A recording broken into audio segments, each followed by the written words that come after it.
Okay, today we are going to have to go through whatever that mess was yesterday in Paisley. Celtic's first league defeat in a long time. 364 days to be exact. Yes, we were just 1 day short of an entire calendar year without a league defeat, which means that today, 19th of September, is exactly a year on from our previous defeat to yesterday, which was against Livingston, of course.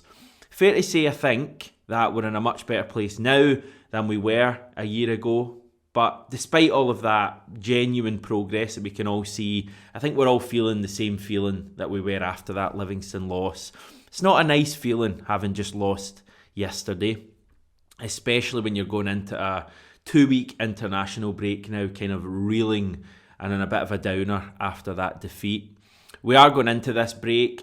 Fair to say we've got a bit of time to kill. So I thought today we could spend just looking back at yesterday and then we can just move on for good. We're going to do that through your comments. Got, I think, about a dozen of the interesting ones lined up. I'm just going to work my way through, give my thoughts on them, and we'll take it from there. That's the plan for today.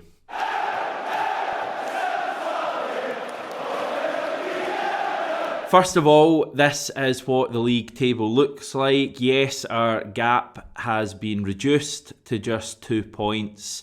Yesterday's defeat kind of undoes the Derby win a few weeks ago in terms of the table at least, but of course we'd rather still be 2 points ahead than behind. So we're still in, a relatively strong position.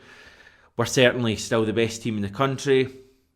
But yesterday was definitely a missed opportunity. Right, first comments coming in from Chuck Mack. Too many changes. Should have stuck with all the big guns, even if just for the first half. Get the job done, then bring on subs second half if we're comfortable. So team selection, I think, is the major talking point coming out of yesterday. Worth bringing up what Ange said to BBC Radio Scotland after the game. He said, first of all, credit to St Mirren. I thought they worked really hard and committed to their game plan and made it difficult for us. Our performance was nowhere near the levels it needs to be. There could be a number of reasons for it. We didn't perform in any of the areas we like to perform in and have been performing in. There wasn't anything hugely positive out of today. Everything, including team selection, was probably not right. So Ange admitting there that he didn't get his team right for yesterday's game. I think 6 changes was probably a few too many. Maybe 2 or 3 changes is what was required yesterday. I certainly would have put Ralston in. I had him in my predicted 11. I would possibly have started Giakoumakis as well. I didn't feel there was maybe too much need to drop, or sorry, not drop, but rest the likes of Hatate and Jota. I felt those 2 guys are kind of integral to how we play, and they could definitely have started.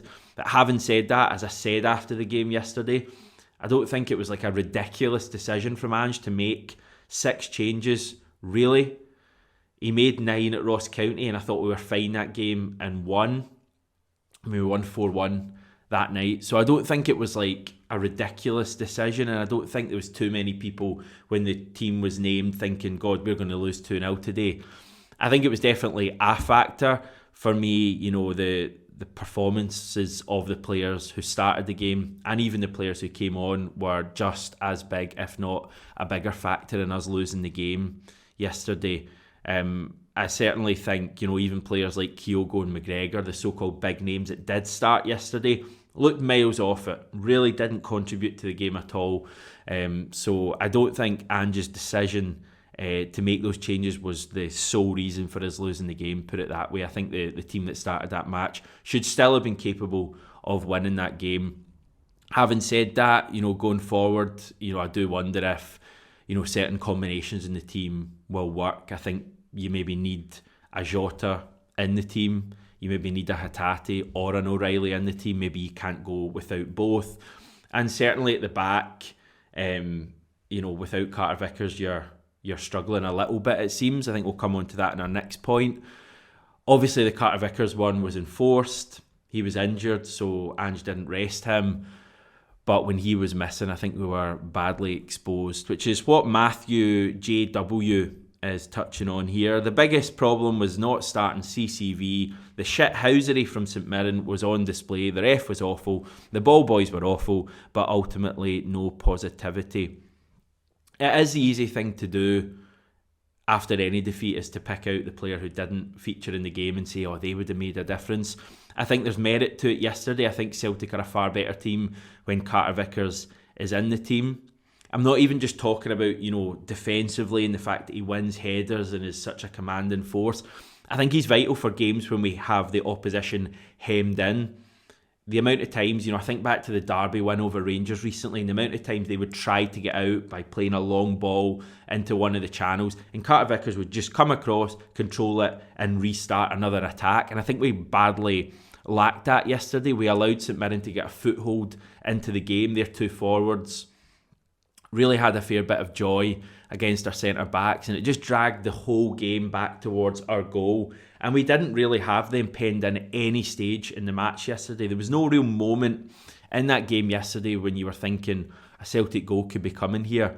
And that's mad. I mean, we always get spells in those games. Even Real Madrid, against them, there was spells when we had them penned in to an extent. So to not manage it against St Mirren was certainly disappointing. I don't think it's down to, one player, but I certainly think Carter Vickers would have improved their performance. Moving on, Brendan Croft. St Mirren excellent, but we helped them by getting into a scrap. We were pedestrian today, didn't deserve anything from the game. Worst performance under Ange.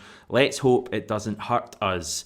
Don't want to hate on players like Turnbull, Moy, Welsh and Ralston. My God, they were beyond poor. Shocking. Right, let's tackle your kind of point in the middle there. Worst performance under Ange. I was having a think. Yes, it probably was.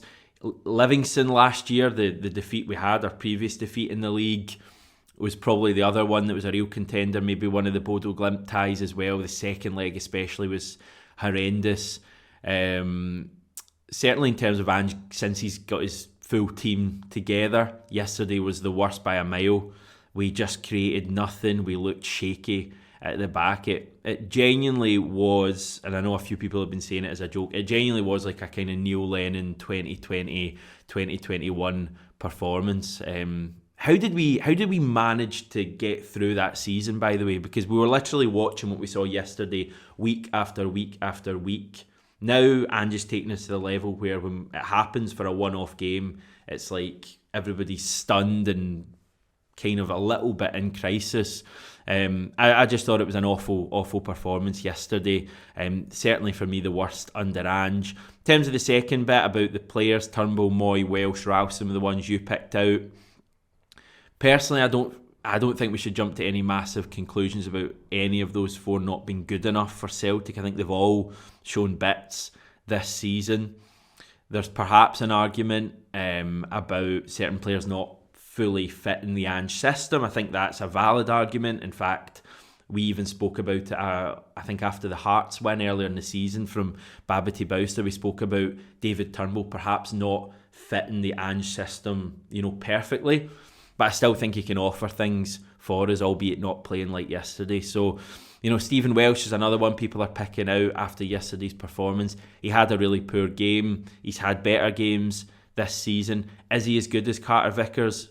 No. Is he as good as Jens or Starfelt? Probably not. I think we kind of knew that anyway before yesterday. I don't feel as if it was, an enlightening experience yesterday as regards to Stephen Welsh.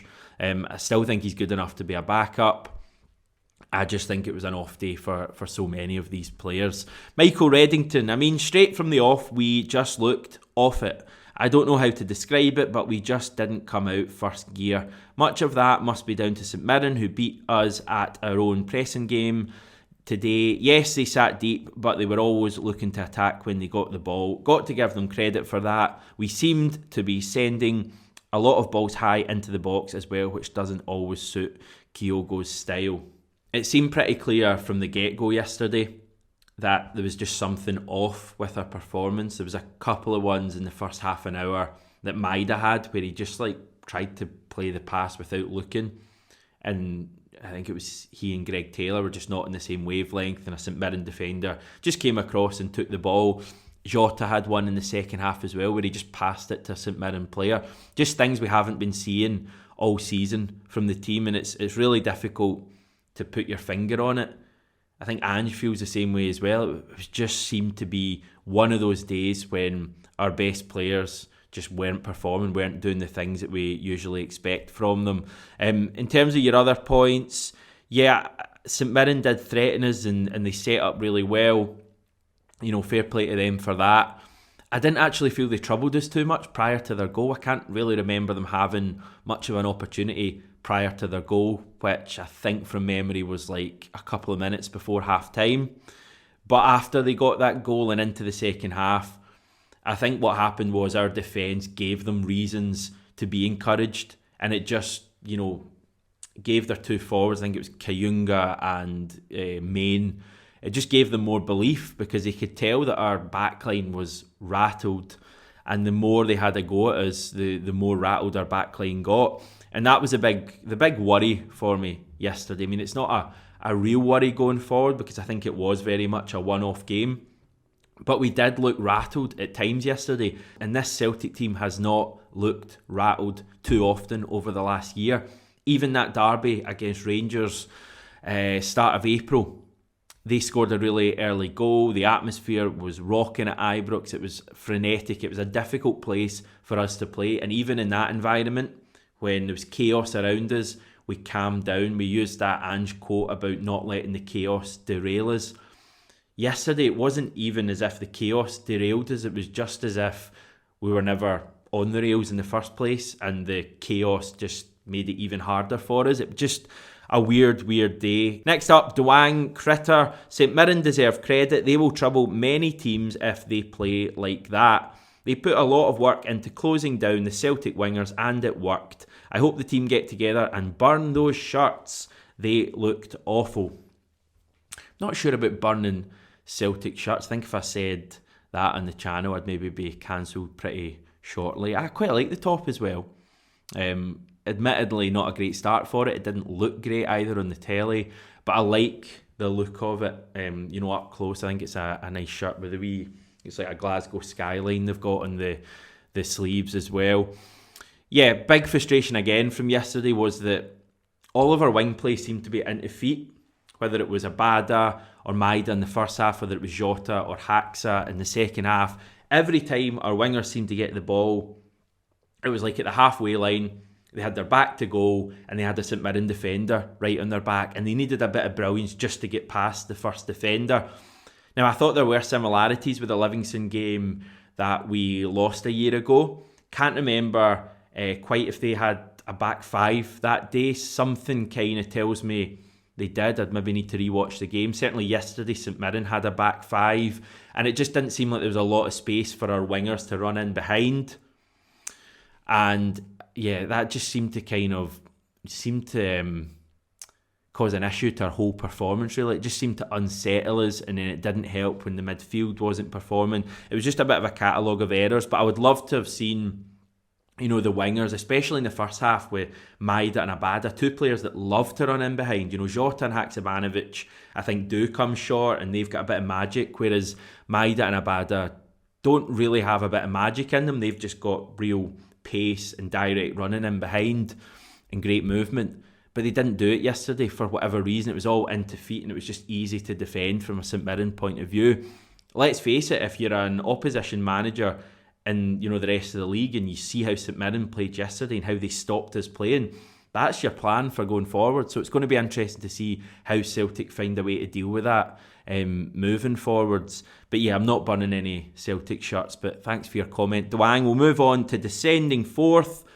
I think Ange underestimated the capabilities of St Mirren today by starting the wrong players. There's no way of sugarcoating today's performance, but we're still in this and still at the top of the league, looking down on the Rangers, etc. Added that bit. We were well capable of beating them, but we didn't play well enough to. Maybe there's an element of certainly the players turning up and just naturally thinking, yeah, we can get by this game, maybe not at our top level. Maybe Ange felt that way too. Well, he clearly did feel that way because he made 6 changes and he said before the game, this is the team I think gives me the best chance to win the game. So he clearly thinks that making those changes Celtic could still win the game. And I don't think you'd find too many fans disagreeing with him. We've been talking for the last few weeks, months even, about the squad depth and how strong we are. And I don't think yesterday's defeat changes that. I think we genuinely do have a really strong squad with at least 2 decent options for most positions. So yeah, it's a difficult one. I just think going forward, you maybe don't make 6 changes, you maybe make 3 changes, and you keep, as I say, you keep like a Hatate in the team, or you keep a Jota in the team. You don't leave Jota, Hatate and numerous others out as well. But I think he still will make changes, Ange, going forward. He likes to make changes. He likes to keep the team rotating, especially when he's got 5 subs now.